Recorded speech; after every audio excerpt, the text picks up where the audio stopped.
Bismillahirrahmanirrahim. Qala al-musannifu rahimallahu ta'ala wa nafa'na bi'ulumi fid darin.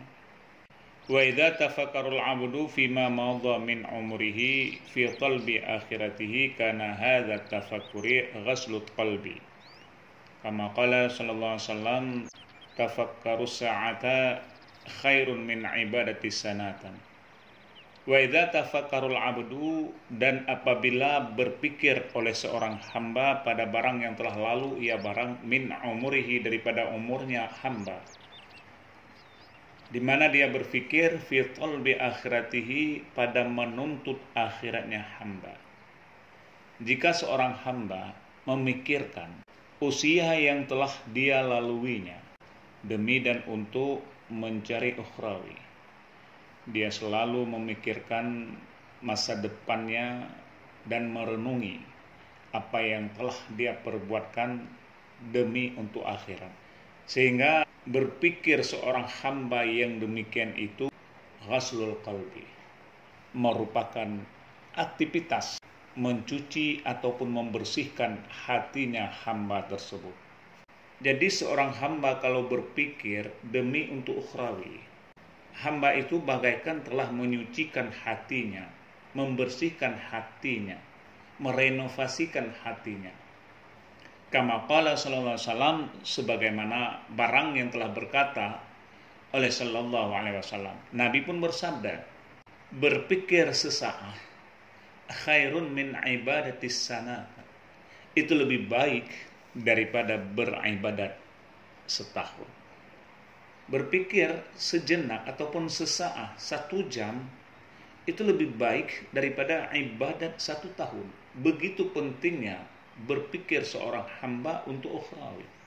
Sebab tafakur atau berpikir berarti berpikir dan merenungi. Merenung dalam berbagai hal untuk mengkondisikan keimanan dan ketakwaan kepada Allah Subhanahu wa taala.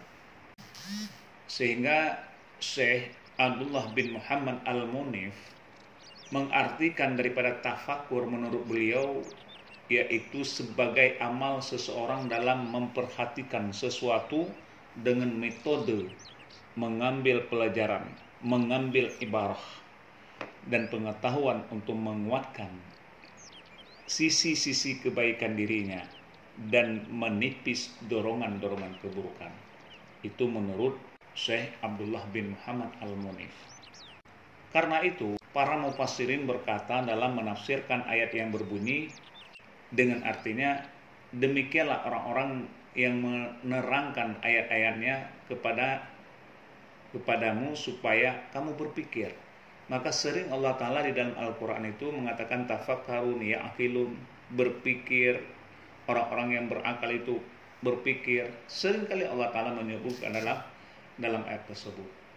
Maka maksud daripada kata kalian berpikir dalam Al-Quran adalah agar kita ini berpikir dalam urusan dunia dan akhirat.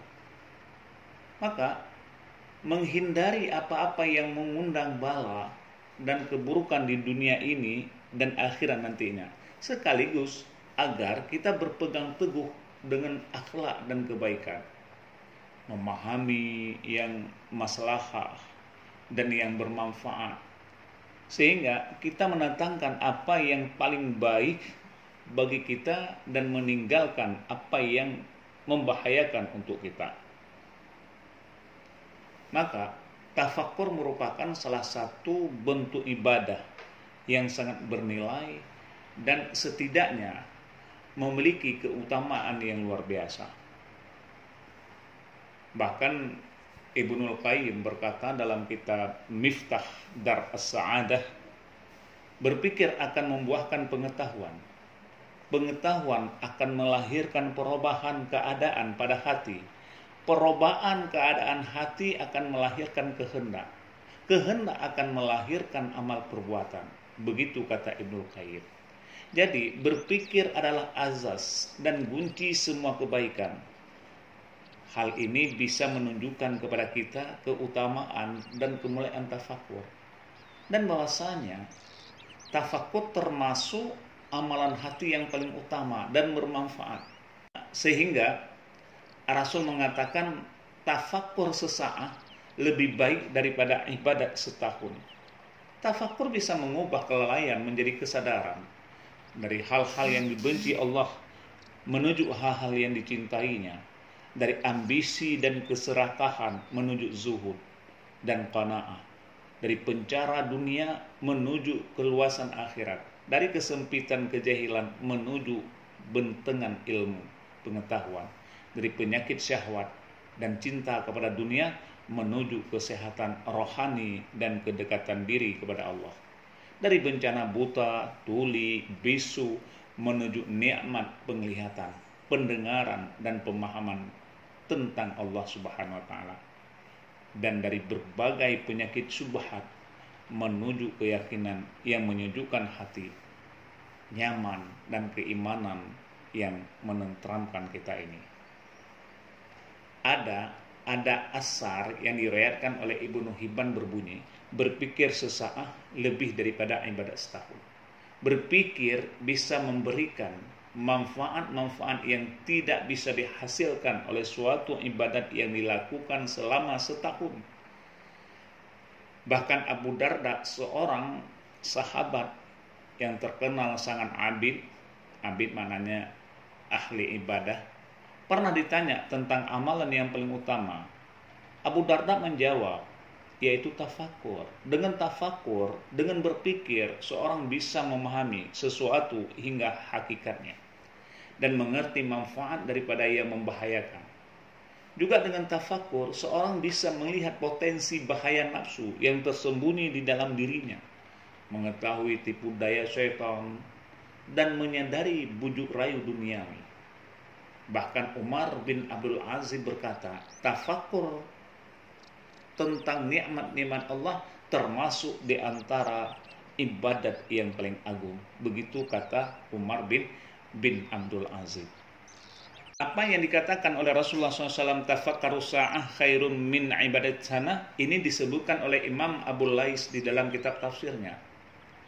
Fa yanbaghi lil aqli an yatuba min az-zunubil madiyah wa yatafakkaru fima yuqarribuhu wa yanju bihi fid daril akhirati wa yakasirul amali wa ya'jilut taubata wa yuzakkirullaha ta'ala wa yatrakul manahi wa yasbiru nafsahu wa la yattaba'u syahwatin nafasaniyati. Maka sepatutnya bagi orang yang berakal oleh bahwa taubat ia daripada dosa-dosa yang telah lalu. Seorang yang berakal sebaiknya dia itu bertobat. Dia itu membuat penyesalan dari dosa-dosa yang pernah dia lakukannya di masa-masa lalu. Berpikir dia tentang hal-hal yang buruk di masa-masa mudanya, di masa-masa yang telah dia perbuatkan itu. Berpikir demi untuk mencapai ukhrawi, demi merubah sikapnya, taubat kepada Allah.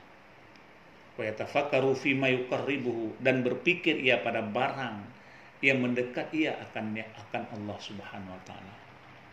Begitu juga memikirkan apa yang bisa membuatnya dekat kepadanya, dekat kepada Allah. Wa yanju bihi fid daril akhirah, dan juga berharap melepaskan dirinya fid daril akhirah, di dalam negeri akhirat. Memikirkan apa yang bisa membuatnya nantinya di yaumil akhirat, yanju, dia itu selamat di negeri akhirat nantinya. Wa yakasirul amal, memperpendek angan-angan. Wa ya'jilut taubah, dan menyegerakan dia bertaubat. Wa yuzakkarullaha ta'ala, dan selalu mengingat, berzikir kepada Allah. Itu segiannya. Wa yatrakul manahi, dan juga meninggalkan larangan-larangan, dan juga meninggalkan segala larangan-larangan. Wa yasbiru nafsah, dan bersabar menghadapi nafsunya. Wa la yatba'u syahwatan nafasaniyah, dan tidak mengikut hawa nafsu. Ini paling berbahaya. Itu segiannya bagi seorang hamba yang selalu memikirkan tentang ukhrawi, meninggalkan masa-masa lalunya yang kelam. Fan nafsu sanamun faman 'abada an-nafsa fahuwa ya'budu sanam. Nafsu adalah berhala. Faman 'abada an-nafsa, barang siapa yang menjadi hamba nafsu, mengikut hawa nafsu, fahuwa ya'budu sanam, berarti dialah orang yang telah menyembah berhala. Wa man 'abadallah wa man 'abidallah, dan barang siapa yang berubudiyah, yang menyembah ia. Wa man 'abadallah, dan barang siapa yang menyembah ia akan Allah bil ikhlas, dengan cukup ikhlas, dengan karena Allah Ta'ala, fahuwal ladzi qahara nafsah, maka dianya orang-orang yang telah menumpaskan, yang telah mengendalikan hawa nafsunya. Maka dengan demikian, dengan sering kita mengingat, tafakur, berpikir kepada Allah, lebih-lebih mengingat nikmat-nikmat Allah yang selalu diberikan kepada kita, maka Allah pun akan bertambah kecintaan kepada kita. Kalau kita mengingat nikmat Allah, akan bertambah kecintaannya kepada Allah, dan dengan bertafakur juga akan bertambah kepada ketakwaannya kepada Allah. Maka milikilah kita berpikir dengan sebanyak-banyaknya, dan milikilah kepandaian dalam mengambil keputusan dengan berpikir. Sebab kemampuan akal tidak akan terwujud kecuali dengan perpaduan antara berpikir dan zikir pada diri manusia. Apabila kita mengetahui bahwa kesempurnaan akal berarti kesempurnaan seorang manusia, maka kita bisa memahami peran penting berpikir dan zikir dalam menyucikan jiwa manusia. Oleh karena itu, para ahli suluk, para ahli sufi, mereka selalu berupaya mendekatkan diri kepada Allah, senantiasa memadukan antara zikir dan berpikir di awal perjalanannya menuju Allah. Itulah yang dinamai dengan bertafakur tentang berbagai hal. Mereka mengiringinya dengan tasbih, tahmid, dan tahlil. Maka berpikir sangat dianjurkan dalam agama. Berpikir merupakan suatu ibadah yang paling dicintai oleh Allah Subhanahu wa Ta'ala.